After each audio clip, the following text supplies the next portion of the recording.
Hello, hello mga ka-everyone. Magandang hapon sa inyong lahat. Narito muli tayo. At magluluto nga pala ako ng tahong. Masarap ang tahong. Iginisa ko lang ito sa bawang, sibuyas, kamatis. Nilagyan ko ng wow, sarap. Diba? Yan lang aking inilagay, tas konting tubig kasi sadyang may lasa na kasi ang tahong. So bihira kasi kami makapag-ulam ng tahong, kaya may naglako kasi dito sa may amin. Bumili lang ako ng kalahati, medyo marami na din naman. So at gusto rin ito ng aking mga anak, kaya ito yung aking niluto ngayong tanghali. Diba? Magtahong naman muna tayo. Masarap ang tahong, lalo't matataba. Yan, matataba kasi nabili ko. Kaya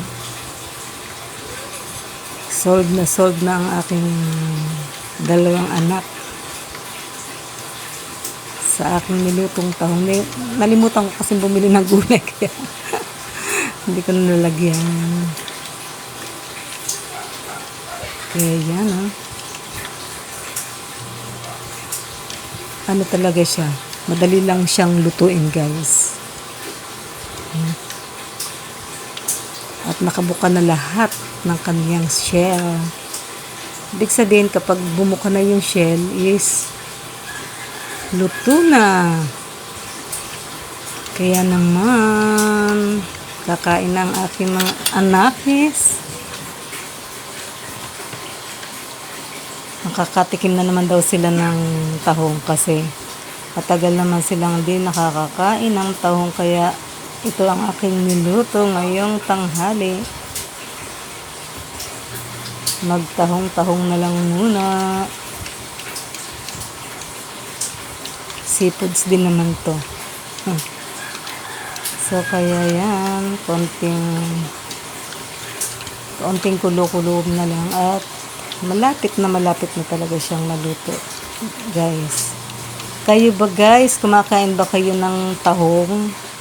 Ayan, masarap ang tahong, lalong-lalo na kung matataba at sariwang-sariwa. Kaya yan, malapit nang maluto, guys, at kakain na sila. Ganun naman. Thank you for watching. Follow for more.